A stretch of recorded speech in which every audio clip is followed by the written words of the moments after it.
Ao alvorecer, amainada a tormenta, levanta-se o carcereiro, perturbado pelo vozerio singular, vendo as portas abertas e temendo a sua responsabilidade, tenta matar-se instintivamente. Mas Paulo avança e impossibilita-lhe o gesto extremo, explicando-lhe a ocorrência. Todos os encarcerados regressaram humilde ao seu cubículo. Lucano, o carcereiro, converte-se à nova doutrina. Antes que a claridade diurna invadisse a paisagem, ele que traz aos apóstolos os socorros de emergências, pensando-lhes as feridas, sensibilizado como nunca. Residindo ali mesmo, conduz os discípulos ao interior doméstico, manda servir-lhes alimento e vinho reconfortante. Logo nas primeiras horas, os juízes filipenses são informados dos fatos. Cheios de temor, mandam libertar os pregadores, mas Paulo, desejando oferecer garantias ao serviço cristão que se iniciava na igreja fundada em casa de Lídia, alega sua condição de cidadão romano a fim de infundir mais respeito aos magistrados de Filipos pelas ideias do profeta Nazareno. Recusa a ordem de soltura para exigir a presença dos juízes que comparecem receosos. O apóstolo anuncia-lhes o reino de Deus e, exibindo seus títulos, obriga-os a escutar suas dissertações relativamente a Jesus. Fê-los sabedores dos trabalhos evangélicos que alvoreciam na cidade com a cooperação de Lídia e comentou o direito dos cristãos em toda parte.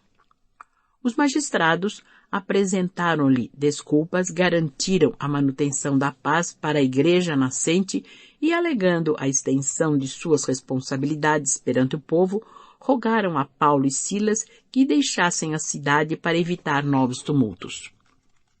O ex-rabino sentiu-se satisfeito e, voltando à residência da generosa Purpureira, em companhia de Silas, que lhe reconhecia a fortaleza, sem dissimular o grande espanto, ali demorou alguns dias traçando o programa dos trabalhos da nova sementeira de Jesus. Em seguida, rumou para Tessalônica, escalando em todos os recantos onde houvesse sítios ou aldeias, à espera de notícias do Salvador. Neste novo centro de lutas, reencontraram Lucas e Timóteo, que os aguardavam ansiosos. Os trabalhos seguiram ativíssimos. Em toda a parte, os mesmos choques. Judeus preconceituosos, homens de má fé, ingratos e indiferentes, conluiavam-se contra o ex-doutor de Jerusalém e seus devotados companheiros. Paulo mantinha-se forte e superior nas mínimas refregas.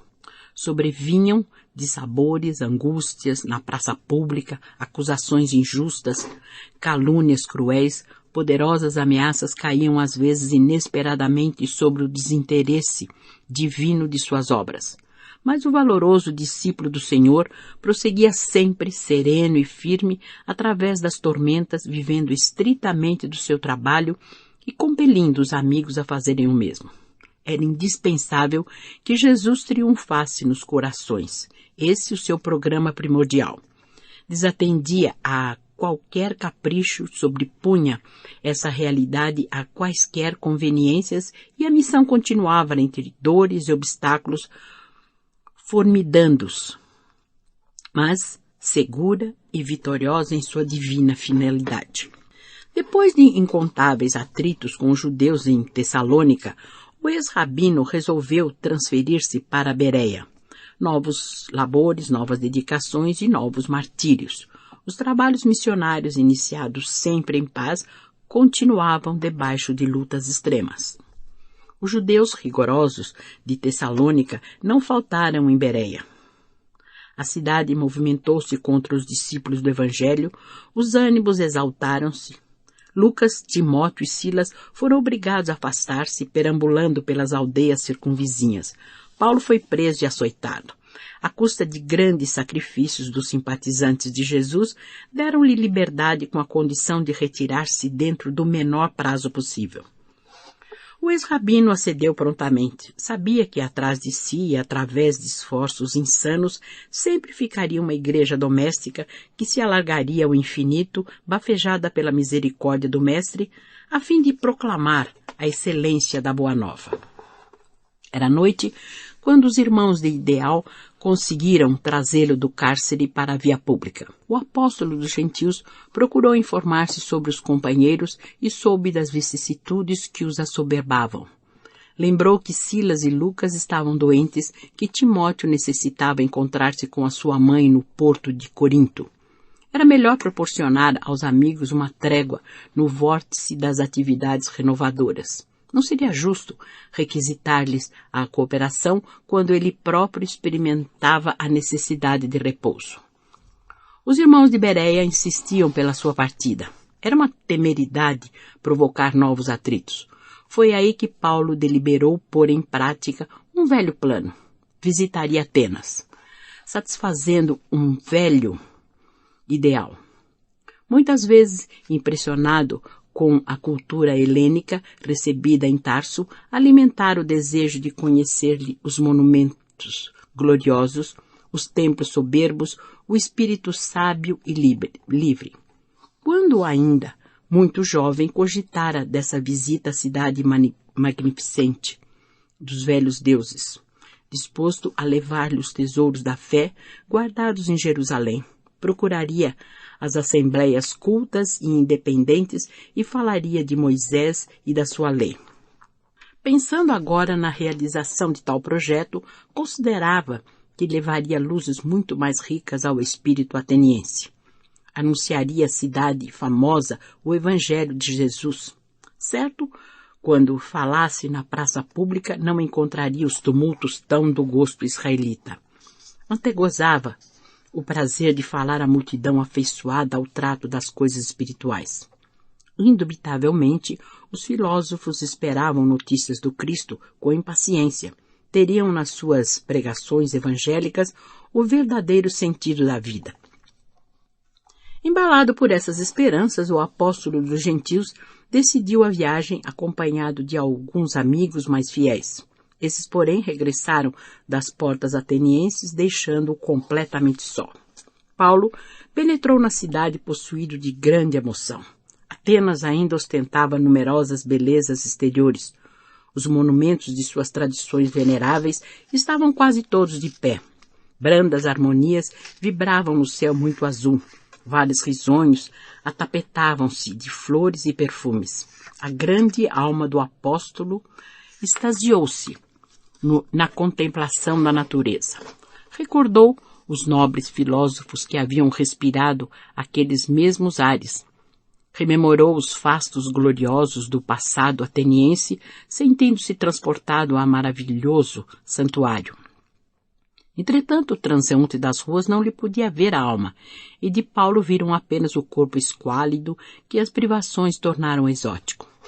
Muita gente o tomou por mendigo, farrapo humano da grande massa que chegava em fluxo contínuo do Oriente desamparado. O emissário do Evangelho, no entusiasmo de suas generosas intenções, não podia perceber as desencontradas opiniões a seu respeito. Cheio de bom ânimo, resolveu pregar na praça pública, na tarde desse mesmo dia. Ansiava por defrontar o espírito ateniense, tal como já defrontara as grandezas materiais da cidade. Seu esforço, no entanto, foi seguido de penoso insucesso. Inúmeras pessoas aproximaram-se no primeiro momento, mas quando lhe ouviram as referências a Jesus e à ressurreição, grande parte dos assistentes rompeu em gargalhadas de irritante ironia. Será este filósofo um novo Deus? Perguntava um transeunte com ar de pilhéria. Está muito desajeitado para tanto, respondia o interpelado. Onde já se viu um Deus assim? Indagava ainda outro. Vede como lhe tremem as mãos. Parece doente e enfraquecido. A barba é selvagem e está cheio de cicatrizes. É louco! Exclamava um ancião com vastas presunções de sabedoria. Não percamos tempo. Paulo tudo ouvia. Notou a fila dos retirantes, indiferentes e endurecidos, e experimentou muito frio no coração. Atenas estava muito distanciada das suas esperanças. A Assembleia Popular deu-lhe a impressão de enorme ajuntamento de criaturas envenenadas de falsa cultura. Por mais de uma semana perseverou nas pregações públicas sem resultado apreciáveis. Ninguém se interessou por Jesus e muito menos em oferecer-lhe hospedagem por uma simples questão de simpatia. Era a primeira vez desde que iniciara a tarefa missionária que se retiraria de uma cidade sem fundar uma igreja.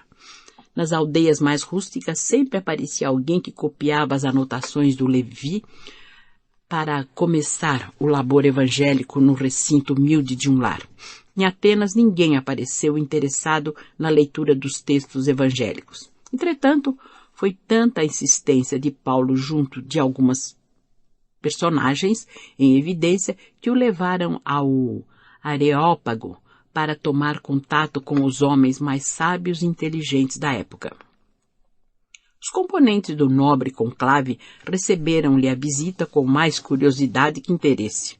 O apóstolo ali penetrara por mercê de Dionísio, homem culto e generoso, que lhe atendera às solicitações a fim de observar até onde ia a sua coragem na apresentação da doutrina desconhecida. Paulo começou impressionando o auditório aristocrático, referindo-se ao Deus desconhecido. Homenageado nos altares atenienses, sua palavra vibrante apresentava cambiantes singulares. As imagens eram muito mais ricas e formosas que as registradas pelo autor dos Atos. O próprio Dionísio estava admirado. O apóstolo revelava-se-lhe muito diferente de quando o vira na praça pública. Falava com alta nobreza, com ênfase, as imagens revestiam-se de extraordinário colorido. Mas quando começou a discorrer sobre a ressurreição, houve forte e prolongado murmúrio. As galerias riam a bandeiras despregadas. Choviam remoques acerados. A aristocracia intelectual ateniense não podia ceder nos seus preconceitos científicos.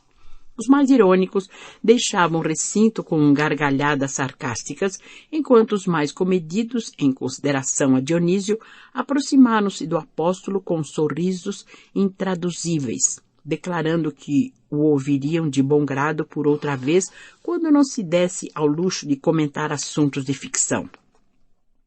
Paulo ficou naturalmente desolado.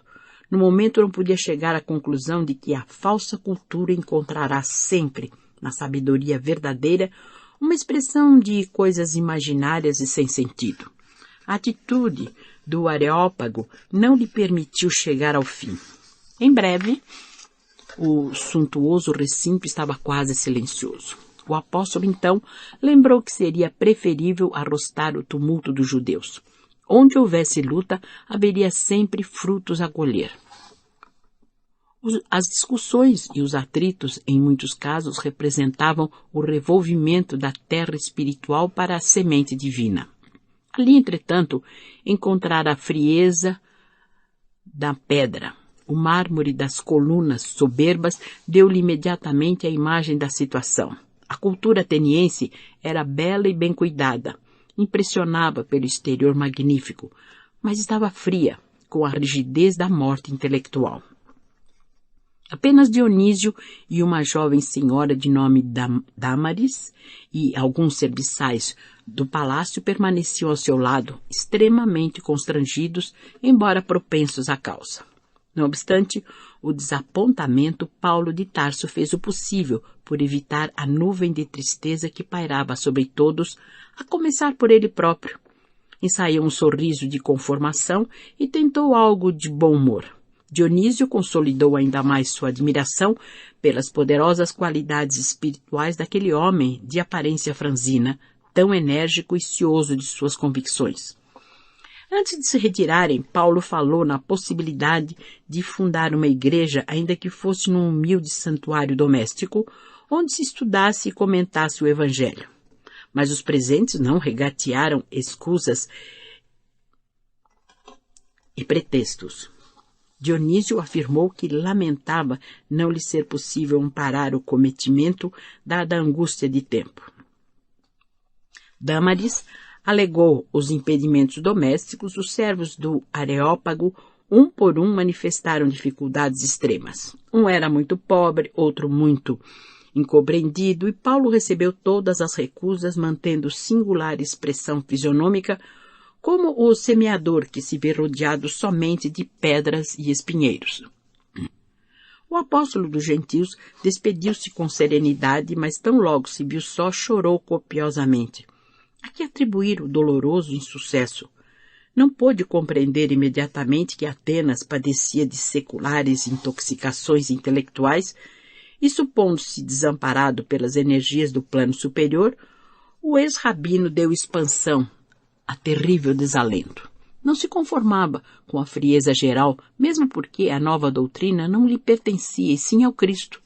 Quando não chorava refletindo na própria dor, chorava pelo Mestre, julgando que ele, Paulo, não havia correspondido à expectativa do Salvador.